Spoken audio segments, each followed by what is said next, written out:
Bienvenue dans On a toujours fait comme ça, le podcast des organisations qui se réinventent et de ceux qui les aident. La pérennité de nos entreprises dépend de notre capacité à prendre du recul, analyser et s'adapter rapidement. Pour autant, le confort du On a toujours fait comme ça nous semble souvent plus douillet que la remise en question. Alors pour ceux qui sont prêts à bousculer leurs habitudes, On a toujours fait comme ça partage chaque mois des portraits de dirigeants et d'experts qui, au travers de leur expérience, nous invitent à challenger nos habitudes en entreprise. On a toujours fait comme ça, c'est parti. Cette semaine dans On a toujours fait comme ça, on s'intéresse à un sujet que tout le monde connaît, mais peu maîtrise, la gestion du temps. Alors on va essayer de répondre notamment à une question. Est-ce qu'un patron qui n'a pas l'air débordé, est-ce que c'est un bon patron? Et pour nous aider à repenser notre relation au temps, on reçoit un expert qui est Jean-Baptiste Baron. Bonjour Jean-Baptiste. Bonjour Guillaume, comment vas-tu? Très bien et toi? Ça va très bien, merci de me recevoir dans ce podcast. Avec grand plaisir. Jean-Baptiste, si je dis pas de bêtises, je te laisserai te présenter, mais en tout cas pour t'introduire, c'est que tu accompagnes les dirigeants à reprendre justement un peu le contrôle de leur temps, c'est ça? C'est exactement ça. Ça peut aller de la simple organisation et de la gestion du temps jusqu'à tout ce qui va concerner la charge mentale et la charge du quotidien, où on peut avoir l'exemple typique du patron qui va arriver au bureau à 6 heures du matin pour avoir un peu d'oxygène avant de devoir éteindre tous les incendies qu'il va y avoir dans sa boîte et autour, et repartir chez lui. Il va être 23 heures ou minuit. Donc, il a pas des journées, il a des doubles journées. Et l'idée, c'est de l'accompagner à faire en sorte que ces journées reprennent un rythme à peu près normal de respiration et qu'il puisse reprendre le contrôle de sa vie, autant professionnelle que personnelle. Super, très clair. Je pense qu'il y en a beaucoup qui vont se reconnaître sur justement C'est possible. l'emploi du temps à rallonge et les journées à rallonge. Est-ce qu'il y a, avant de rentrer un peu plus dans le vif du sujet, toi, sur ton parcours, est-ce qu'il y a quelque chose de particulier qui t'a amené justement à démarrer ces accompagnements à la gestion du temps? Oui, avant de faire ça, j'étais salarié. On est beaucoup à avoir passé le cap de l'entrepreneuriat un peu avant le Covid, pour ce qui me concerne, ou pendant le Covid pour beaucoup de gens qu'on peut reconnaître. Et pendant ma vie de salarié, j'ai pendant très longtemps pas très bien compris pourquoi je pouvais arriver au bureau le matin vers 7h30 ou 8h, parce que je suis un peu matinal comme garçon, et avoir fini ma charge de travail à 10h le matin.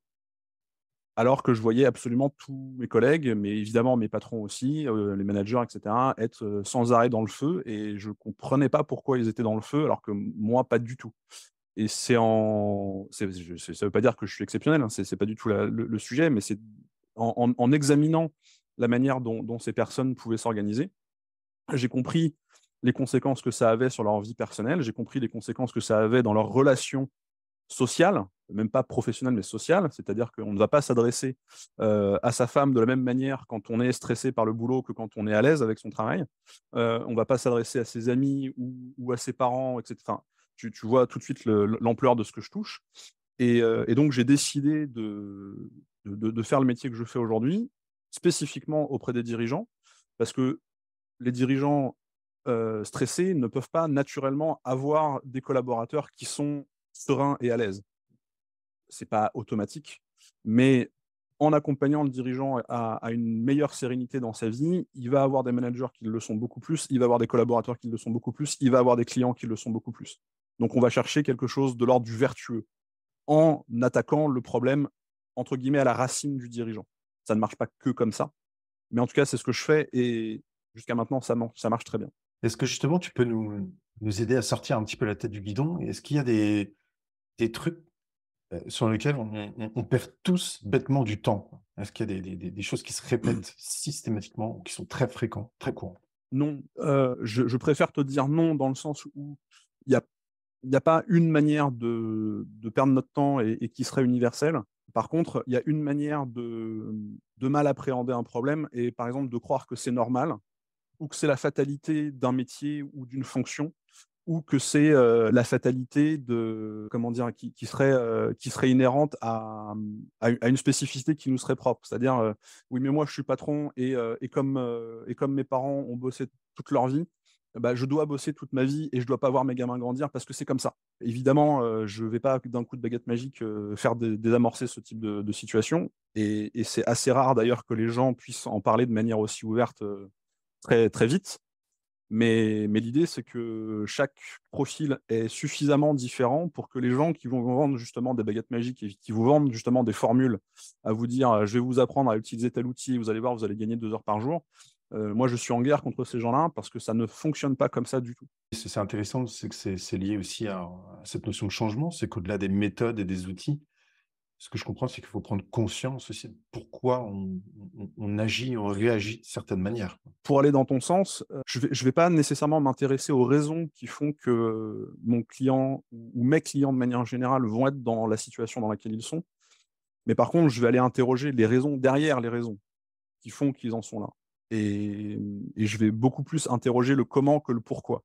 Le pourquoi, bah ouais, mais quand les choses sont comme ça, d'accord. Mais comment est-ce qu'on y arrive et comment est-ce que vous avez fait jusqu'à maintenant pour, entre guillemets, survivre malgré toutes ces difficultés? Bah déjà, ça donne une idée des solutions qu'on va être en mesure de augmenter chez la personne qui vient avec ses difficultés ou avec ses frustrations, avec son envie de changement. Et c'est un début d'étincelle qui peut donner un feu sacré, justement, Mmh. au changement.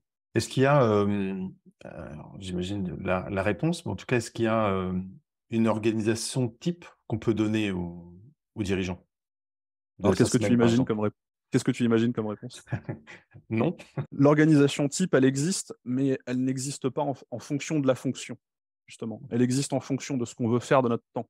Et bah, comme on a tous 24 heures par jour, qu'on soit le roi des clochards ou qu'on soit Elon Musk ou Bernard Arnault, on a tous 24 heures par jour. Donc, qu'est-ce que je fais de ces 24 heures? Est-ce que j'en passe la moitié derrière un bureau à donner des consignes? Est-ce que j'en passe un quart dans mon plumard? Est-ce que j'en passe les trois quarts avec un bon bouquin parce que c'est ça qui me motive dans la vie? C'est pas la fonction qui dit ce que vous devez faire de votre journée. Et ça, c'est primordial pour moi. Alors évidemment, bah, quand on a des responsabilités, quand il faut, entre guillemets, assurer la continuité d'une entreprise, quand on est responsable de la paye qu'on donne à nos salariés, c'est des jolies paroles que je dis là, j'en suis bien conscient. Mais la vérité, c'est que l'engagement qu'on prend, il est d'abord pris pour nous-mêmes et pour les rêves qu'on voudrait suivre et qui ne doivent pas être repoussés jusqu'au moment de la retraite. Si votre truc à vous, c'est de bouquiner, c'est d'aller au cinéma, d'aller avec des copains, d'aller faire du golf, de réparer des bagnoles, bref, n'attendez pas la retraite pour le faire. Vous avez tout à fait les moyens de vous organiser dès maintenant dans votre emploi du temps, de 24 heures par jour, de 7 jours par semaine, de 30 jours par mois, pour faire votre travail de dirigeant, pour faire votre travail de salarié, tout en ayant ce qu'il faut de temps pour suivre vos passions aussi. Et justement, ça me fait penser exactement à une phrase comme ça dans Le Petit Prince de Saint-Exupéry qui dit que gagner du temps n'a d'intérêt que si on sait par quoi le remplacer. Du coup, les dirigeants qui veulent changer leur rapport au temps, qu'est-ce qu'ils cherchent, est-ce qu'ils cherchent vraiment à moins travailler, pour le dire Non. autrement? Alors, je dis non et en même temps, je ne peux pas en être certain parce qu'en réalité, je vais surtout parler de ce que je rencontre chez mes clients. C'est pas tant qu'ils cherchent à moins travailler pour le plaisir de moins travailler, c'est qu'ils cherchent à moins travailler pour pouvoir faire autre chose. Un exemple très précis, tous mes clients ne sont pas des mères ou des pères de famille, mais tous mes clients qui sont des pères ou des mères de famille me disent systématiquement: «Je regrette de ne pas avoir vu mes gamins grandir». Donc voilà, ambiance, bah, il ne s'agit pas de dire: «Je veux moins bosser pour aller me la couler douce, pour passer mon vendredi après-midi sur un transat». C'est juste, j'aimerais pouvoir m'organiser de telle manière que je peux passer aussi du temps avec mon gamin. Parce que ça fait plusieurs mois qu'il me demande d'aller voir un match de foot avec lui le mercredi après-midi quand il joue et je peux pas parce que je suis débordé. Il s'agit voilà, de prendre le temps le samedi après-midi pour aller voir le festival de danse ou je sais pas quoi. Enfin bon, c'est des exemples que les parents connaissent et que les parents dirigeants, en tout cas que j'accompagne, ont raté. Et donc, il ne s'agit pas de dire, bah, OK, on va faire en sorte de vous ramener dans le passé puis de faire des choix différents. Il s'agit juste de réfléchir à comment est-ce qu'on peut faire pour organiser votre vie de telle sorte que vous n'ayez plus ces frustrations, que vous n'ayez plus cette espèce de séparation mentale entre si je reste à la maison avec mes gamins, ma boîte va s'écrouler parce que j'y suis pas, ou il va se passer des choses que je vais pas savoir gérer parce que j'y suis pas, et si je ne suis pas à la maison, je rate des moments de famille que je vais regretter. Donc en gros, c'est soit je regrette, soit je regrette. Oui, mais non, en fait, on essaye de changer un petit peu le registre de lecture de ces événements-là pour comprendre qu'il y a des forces, j'aime bien appeler ça des forces, qui nous permettent de vivre les choses comme on les veut et pas nécessairement de les subir. Et la notion, elle est là. C'est que la plupart de mes clients, quand ils viennent me voir, c'est simplement parce qu'ils subissent leur emploi du temps, ils subissent une organisation sur laquelle ils n'ont pas de contrôle et ils en ont simplement ras-le-bol. Ce qu'on peut comprendre. Et il y a une loi, ou la loi de Pareto, qui est assez, Oui. assez connue. Est-ce qu'il y a, au-delà de cette loi, justement, comment tu sélectionnes? Parce qu'il y a des trucs pour sélectionner vraiment les 20 actions, enfin les 20% d'actions, plutôt pas les 20, les 20% d'actions qui sont qui vont être les plus importantes à réaliser. La loi de Pareto, elle est en réalité très, très difficile à comprendre parce que c'est quasiment de l'intangible. Quand on dit que, grosso modo, 20% de nos actions génèrent 80% des résultats qu'on peut en obtenir, on se dit bêtement, oui, bon, bah, c'est pas grave, j'ai qu'à faire 5 fois moins de choses dans ma journée et je n'aurai que 80% des résultats que je peux obtenir alors qu'aujourd'hui, je suis à 100%. Bon, en réalité, c'est pas ça que ça veut dire. Et c'est pas vers ce type de comportement que ça invite à amener. Ça invite plus à réfléchir à la valeur qu'on accorde à certaines de nos actions. Je donne un exemple. Quand un chef d'entreprise va pouvoir passer en moyenne statistique 2 heures par jour sur la gestion de ses mails,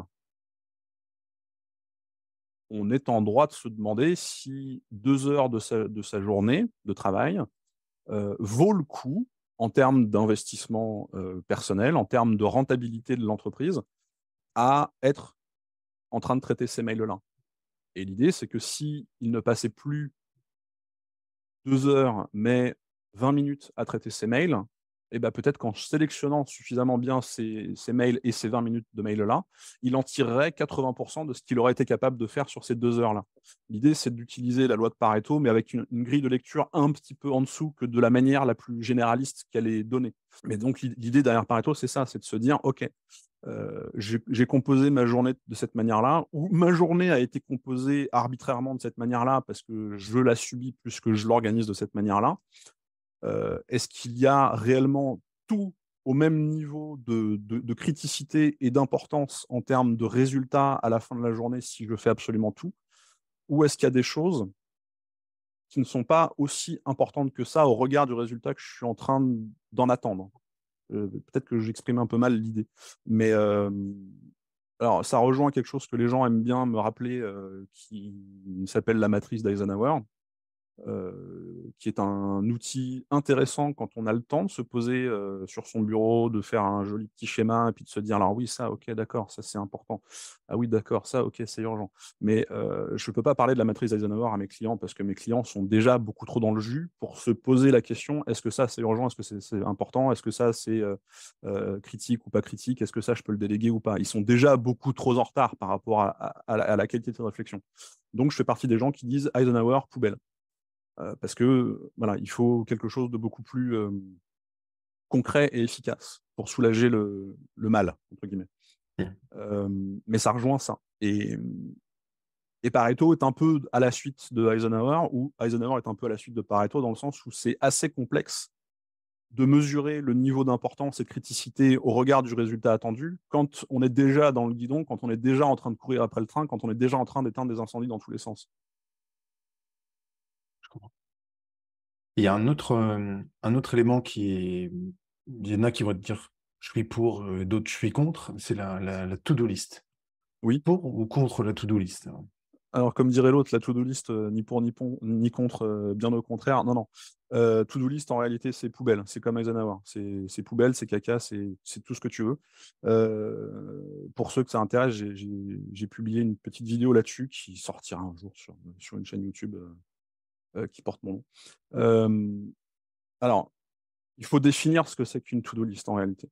Si ta to-do list, c'est la feuille volante de papier où tu as noté 1 milliard de trucs dans tous les sens que tu stabilotes quand c'est fait, c'est très, très, très, très mauvais. Euh, pour plusieurs raisons, mais les principales vont être que bah, quand tu as plusieurs choses de noter et que tu te dis, cool, j'ai 20 minutes devant moi, qu'est-ce que je veux bien pouvoir faire? Puis tu prends ta feuille, puis tu commences à lire tous les trucs qu'il y a déjà dessus. Bah, tu te dis, ouais, mais non, mais ça, j'ai pas très envie parce que j'ai la flemme, ça, je peux pas parce que j'ai que 20 minutes. Ça fait chier. Ça, ah bah oui, peut-être que je peux le faire maintenant. Et puis à ce moment-là, il y a le téléphone qui sonne, donc tu es beaucoup plus pris par le téléphone. Quand tu y reviens, il te reste plus que 3 minutes.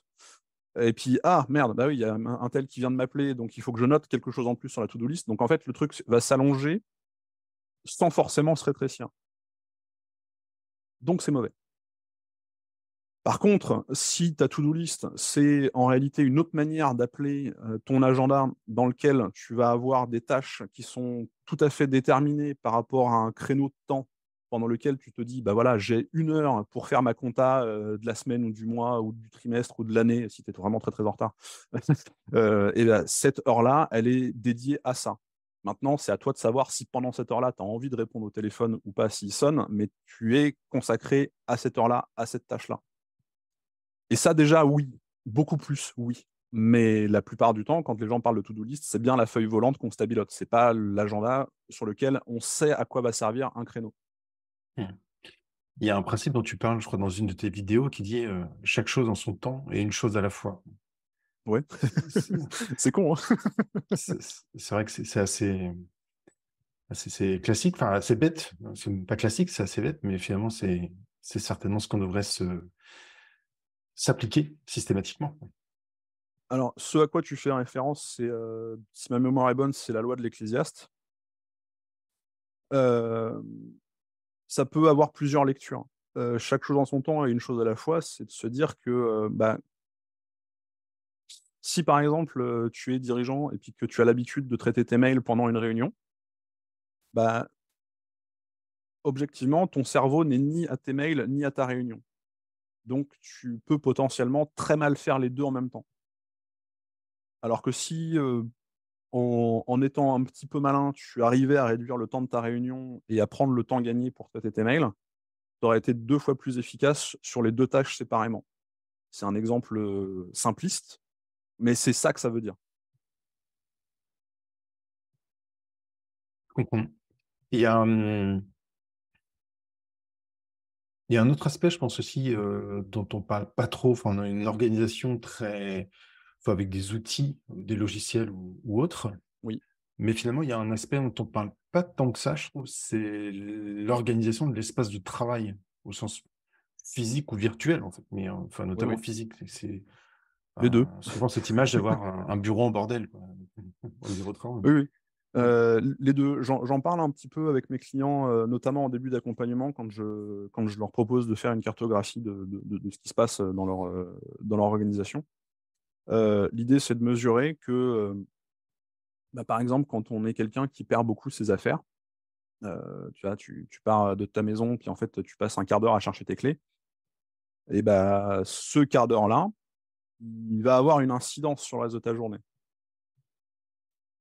Et généralement, il y a quelque chose d'autre avant. C'est-à-dire, qu'est-ce qui fait que tu n'as même plus la place cérébrale pour te souvenir du fait que tu as mis tes clés ou tes lunettes à cet endroit. Bon, je ne vais pas rentrer dans le détail parce que on va parler de neuroplasticité, ce genre de choses, c'est peut-être pas le meilleur endroit, mais voilà.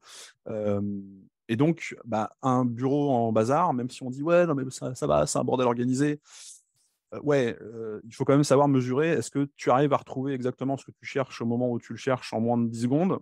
Euh, Ça crée des espèces de contretemps qui vont avoir des incidences sur le reste de la journée. Et en réalité, c'est pire en termes virtuels qu'en termes physiques. J'ai de temps en temps balancé des petites crottes de données comme ça aux gens qui aiment bien avoir des onglets Chrome ou Mozilla ou Edge pour les plus audacieux d'entre nous, d'avoir 25 onglets ouverts. C'est exactement la même chose que d'avoir 25 dossiers ouverts sur ton bureau. C'est exactement la même chose. C'est-à-dire que ton ordinateur, il est suffisamment puissant pour savoir que chaque onglet est égal à chaque dossier. Et en même temps, lui, il s'en fout, c'est pas son boulot. Enfin, lui, son boulot, c'est de les maintenir ouverts. Mais quand tu ouvres un onglet, puis un onglet, puis un onglet, puis un onglet, puis un onglet, puis un onglet, le fil de ta pensée est tellement diffus que tu n'es plus du tout à ce que tu faisais au départ. Et c'est pas grave, mais ça rajoute au bruit ambiant, ça rajoute à la charge mentale ambiante, et ça rajoute à cette idée de ne pas être en train de totalement maîtriser ce que tu es censé faire. Je comprends. Ce que je me dis aussi, c'est que l'organisation, notre organisation dépend, tu l'as dit tout à l'heure, dépend aussi beaucoup des sollicitations externes. Oui. Donc ça veut dire que la capacité à gérer notre organisation, notre agenda, dépend de notre capacité à gérer justement, à maîtriser ces demandes externes. Est-ce qu'il y a, à part dire non à tout, est-ce qu'il y a d'autres moyens de gérer ça? Bah, dire non à tout, c'est une façon de repousser le problème à un peu plus tard. Donc, c'est pas tellement une très bonne option. Sauf si on est armé d'une batte de baseball et qu'on la fout dans la tronche de nos collaborateurs quand ils débarquent dans notre bureau. Mais c'est une politique que je désapprouve, à titre personnel. Non, il y a. Là, on va rentrer dans un truc un peu technique, si tu me le permets. Allons-y. L'idée, c'est que quand on est un patron, on a plusieurs niveaux de pression. Et un des niveaux de pression qu'on peut avoir, c'est de se dire je veux que mon entreprise tourne et je veux partir du principe que mon entreprise ne tourne que si mes collaborateurs sont à l'aise dans mon entreprise. Et par raccourci intellectuel, je vais partir du principe que mes salariés seront à l'aise dans mon entreprise que si je suis absolument disponible pour la moindre de leurs sollicitations. Évidemment, ça n'est jamais pensé comme ça. Ça n'est jamais pensé comme ça, ou en tout cas assez peu pensé comme ça. Mais par contre, c'est incarné comme ça dans l'attitude du dirigeant. C'est-à-dire qu'il va avoir ce qu'on appelle une politique porte ouverte. Et donc, le collaborateur, à la moindre ah, je ne sais pas quoi faire, hop, je vais voir le patron parce que je sais qu'il a une porte ouverte. Et donc, le patron, de 8h du mat à 18h le soir, ça rentre, ça sort, ça rentre, ça sort, ça rentre, ça sort, ça rentre, ça sort, ça rentre, ça rentre. Et je peux continuer très longtemps. Et ce serait un petit aperçu de la réalité de la journée du dirigeant qui a la politique de la porte ouverte. Sans parler de la même attitude qu'il peut avoir vis-à-vis de ses clients, parce que, bah oui, mais sans client, vous comprenez bien, mon entreprise ne peut pas survivre. Donc, il faut absolument dire oui, absolument tout de suite. Dès que le client appelle, il faut que je déjà décrocher, parce que sinon, il va partir à la concurrence. Voilà pourquoi je dis que c'est assez technique. Et l'idée, c'est de ne pas du tout passer à monsieur le client, allez vous faire voir gentiment chez le concurrent, ou chers collaborateurs, veuillez prendre vos clics et vos claques et débarrasser le plancher. C'est de dire, euh, il y a un temps qui est dédié au dirigeant parce qu'il a des choses à faire qui sont de l'ordre du stratégique et non pas du pompier qui va éteindre tous les incendies dans tous les sens. Il y a des incendies qu'il faut éteindre en tant que dirigeant, mais il y a des incendies qui peuvent s'éteindre d'eux-mêmes. Et pour ça, on va dédier des temps spécifiques à, bah voilà, par exemple, messieurs les collaborateurs, si vous avez besoin de moi, c'est le matin de 8h30 à 9h ou l'après-midi de 16h30 à 17h30 et point barre. Le reste du temps, vous avez vos managers ou vous avez aussi la possibilité d'utiliser votre cerveau ou vos 10 doigts. Et la grande majorité du temps, quand on dit ça avec beaucoup plus de diplomatie que moi, évidemment, à nos collaborateurs, ils prennent le peu de temps nécessaire pour se dire ah oui, j'ai peut-être pas besoin de mon chef pour résoudre ce problème-là, je vais prendre l'initiative de le résoudre moi-même et avec un peu de bol, ça va marcher. Et ça marche. Mais ce sont des habitudes qui ont la vie dure, malheureusement. Justement, est-ce que enfin, déléguer, embaucher, c'est souvent vécu par les dirigeants comme un peu le début des emmerdes, quoi. Euh, est-ce qu'il y a une manière justement d'aborder le recrutement, la délégation, en tout cas sous l'angle de l'efficacité peut-être aussi? Est-ce qu'il y a une manière de faire? Pourquoi est-ce qu'on délègue euh, et pourquoi est-ce qu'on embauche? Alors, c'est vrai qu'il y a un petit adage que j'aime beaucoup qui dit qu'on n'est jamais mieux servi que par soi-même. Je suis 100% d'accord. Mais quand on n'a qu'un cerveau et deux bras et deux jambes et 24 heures par jour pour faire le boulot de 10 personnes, c'est déjà tout de suite un peu plus difficile. Donc déjà, ça dépend de la charge. Ensuite, si on embauche dans cette perspective de je dois me faire apprécier de mes collaborateurs, c'est effectivement tout de suite beaucoup plus difficile que j'embauche parce que je compte sur mes collaborateurs pour faire grandir l'entreprise avec moi. Dans le sens, moi avec les collaborateurs, pas moi avec l'entreprise, hein, je précise. Euh, un exemple parmi d'autres, on va embaucher une assistante de direction. Et puis, on est assez évasif sur le niveau de mission qu'on a à lui confier parce qu'on n'a pas pris le temps de lui expliquer ses missions, de lui expliquer comment fonctionne l'outil informatique qu'on utilise dans la maison, etc., etc. Et ben 6 mois plus tard, on agoniera d'injures cette nana parce que elle ne fait pas le boulot tel qu'on attendait qu'elle le fasse. Sauf qu'on n'a pas pris le temps de lui expliquer le boulot tel qu'on attendait qu'elle le fasse. Mm. Et ça crée des situations sociales, au sens humaine, assez délicates, alors que le patron est dans son bon droit, techniquement. Et la nouvelle assistante de direction aussi, techniquement. C'est simplement qu'elles ne se sont pas parlé au niveau auquel ils auraient dû se parler dès le début. Et il faut rattraper tout ça. Donc oui, forcément, quand on ne se rend pas compte de cette réalité-là, ouais, bah ouais, j'ai pas envie de déléguer parce que il faut que je passe un temps fou à leur expliquer. Non, il faut pas passer un temps fou. Il faut passer le temps nécessaire pour gagner énormément de temps en bout de course.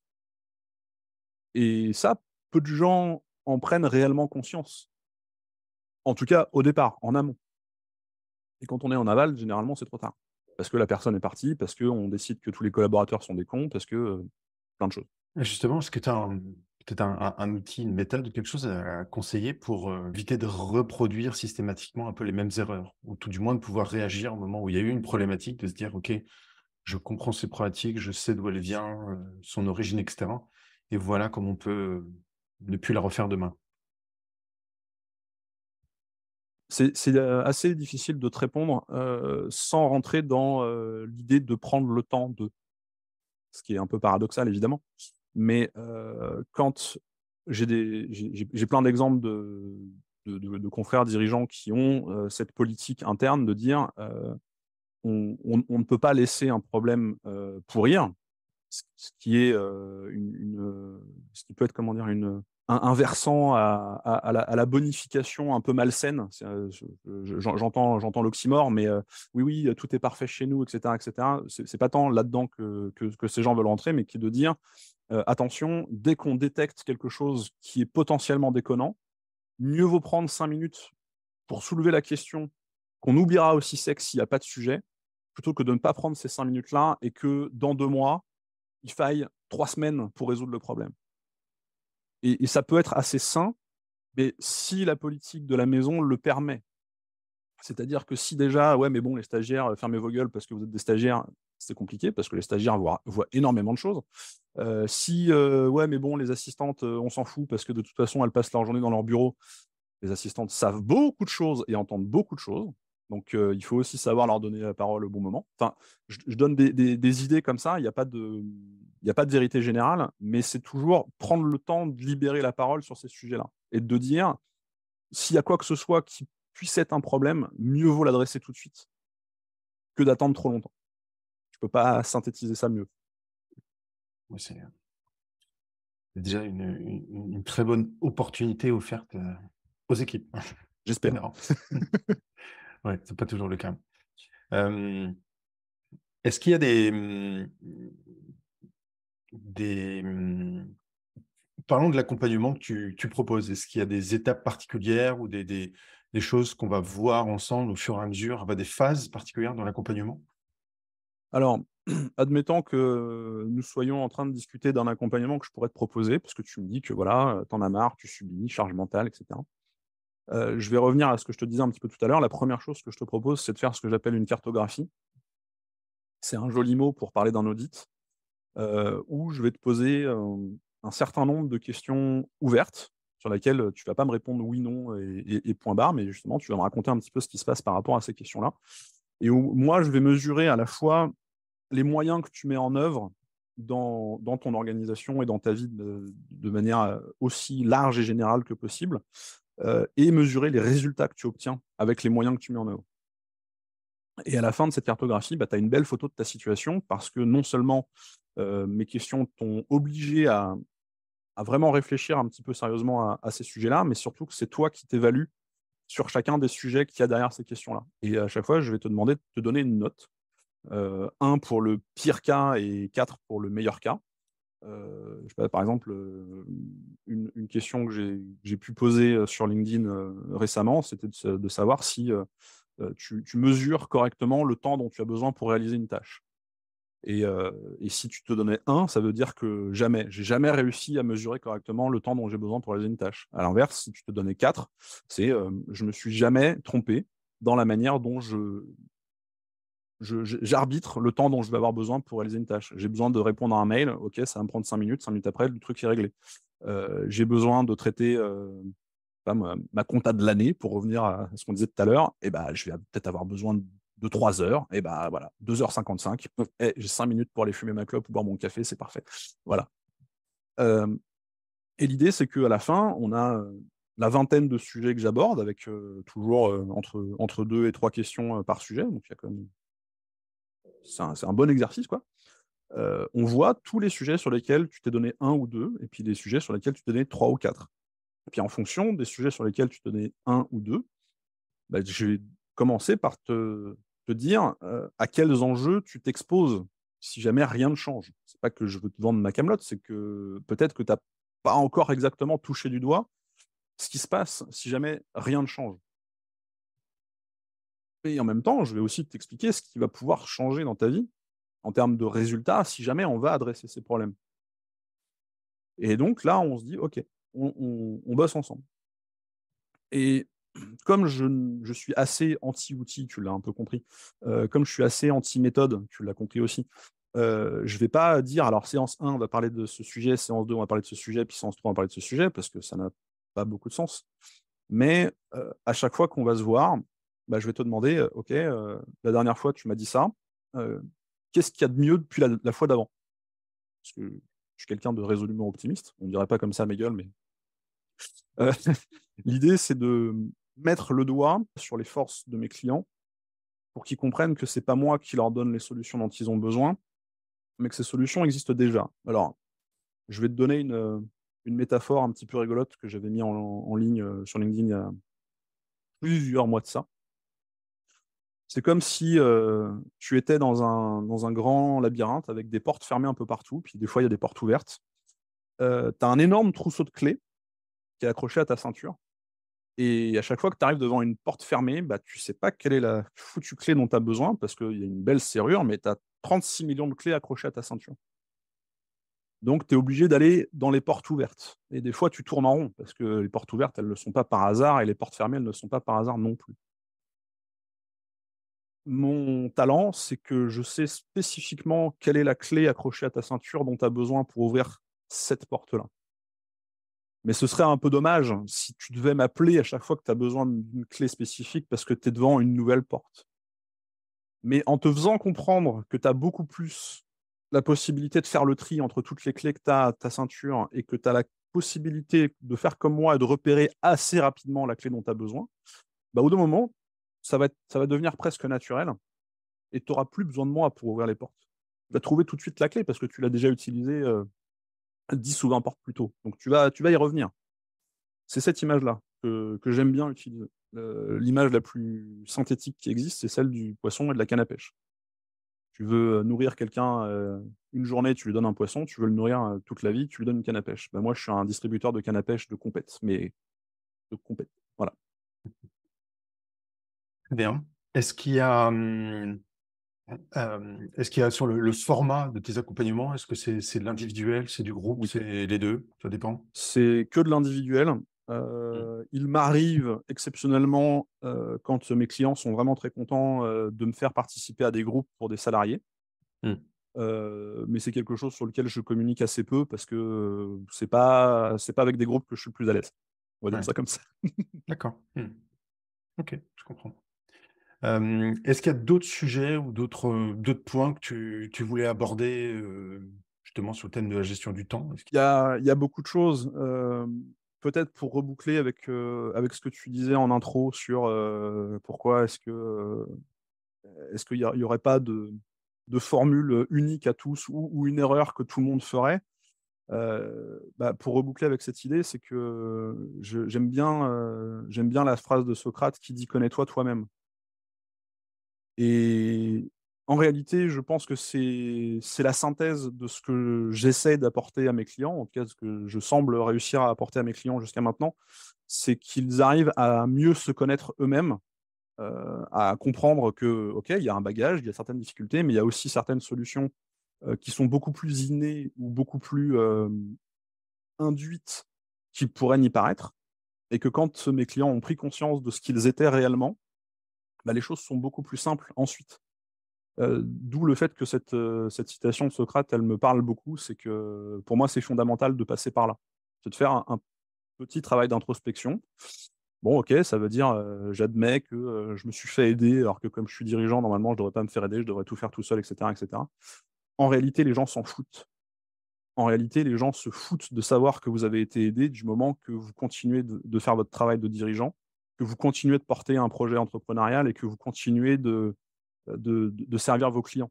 Par contre, les gens s'en foutent si vous vous cassez ne s'en foutent pas si vous vous cassez la tronche et que vous mettez, vos salariés à la rue. Ça, là, pour le coup, ils seront pas contents.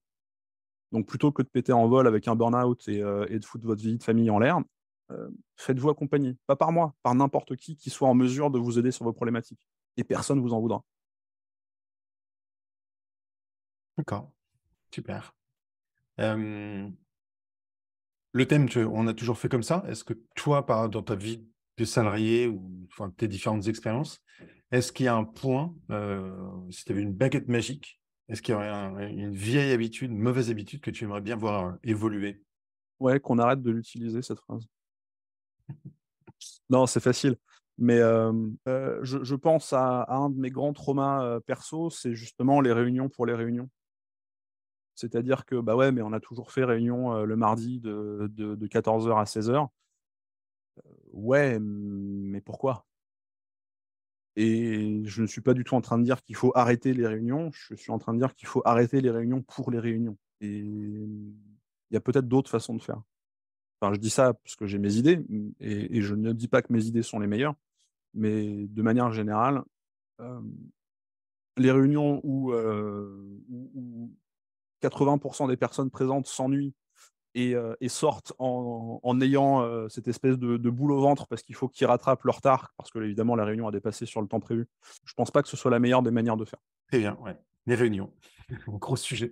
Parfait, merci beaucoup Voilà. Jean-Baptiste pour cet échange et plein de choses très intéressantes à reprendre, tout au long de notre échange, donc merci encore. Merci Guillaume. Je partagerai, les différents liens, les différents endroits où on peut te retrouver, te contacter. Merci encore Jean-Baptiste pour ton temps. Avec grand plaisir. Heu, Merci Guillaume. à très bientôt, merci. J'espère sincèrement que ce témoignage vous incitera à expérimenter de nouvelles choses dans votre entreprise. Une toute petite action suffit souvent à initier de grands changements. Si vous trouvez ce podcast utile, n'hésitez pas à le noter et surtout à le partager autour de vous. Pour un nouvel épisode qui va bousculer nos habitudes, je vous dis à très vite dans On a toujours fait comme ça.